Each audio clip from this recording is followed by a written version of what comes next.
এগুলো একদম মাথায় নিও না। তুমি কি জানো, তোমার অবস্থান তুমি জানো। একই ফ্রেমে অপু, জয় আর সাকিব, তারপরই ফুঁসে উঠলেন বুবলি।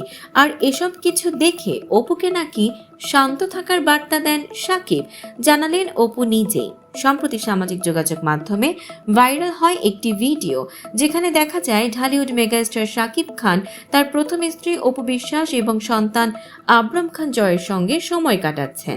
এই ভিডিও সামনে আসতেই নড়ে চড়ে বসেন শবনম বুবলি। কিছু ছবি আপলোড করে একরাশ ক্ষোভ ঝাড়েন নিজের ফেসবুকে। ছেলেকে কেক খাওয়াচ্ছেন সাকিব, আর সাকিবও কেক তুলে দিচ্ছেন বুবলির মুখে। এমন ছবির সঙ্গে বুবলির বার্তা, ভাইয়া আপুরা অনুগ্রহ করে কারো চালাকির ফাঁদে পড়ে আজে বাজে কমেন্ট ভিডিও বানানো বন্ধ করুন, বিশেষ করে বাচ্চাদের নিয়ে। তার দাবি, সাকিব খান সব সন্তানকে সমান ভালোবাসেন, তাদের মধ্যে বিভাজন সৃষ্টি করা অনুচিত। কিন্তু থেমে থাকেননি অপু বিশ্বাসও। এই বিষয়টি নিয়ে সম্প্রতি এক সাক্ষাৎকারে অপু জানান, সাকিব নাকি বুবলির এসব কর্মকাণ্ড দেখে তাকে সান্ত্বনা দেন।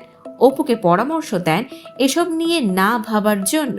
অপু বিশ্বাসের ভাষ্য, সাকিব আমাকে বলে, তুমি এসব একদমই মাথায় নিও না, তুমি কি সেটা তুমি জানো, তোমার অবস্থান তুমি জানো। এজন্যই আমি চুপ থাকতে উৎসাহিত বোধ করি, যে কারণে আমার প্রতিপক্ষ বা জবাবে কিছু বলার প্রয়োজন মনে করি না, যোগ করেন অভিনেত্রী। এ সময় বুবলিকে খোঁচা দিয়ে অপু আরো বলেন, সিনেমা নাই, কোনো কাজ নাই, এবারের ঈদটা ফাঁকা যাবে না, কোনোভাবেই ফাঁকা যেতে দিবে না। তখন আমার নামটাই তুলবে, আমার পরিবারকেই তুলবে, পরিবারকে আর ব্যক্তি জায়গায় রাখছে না।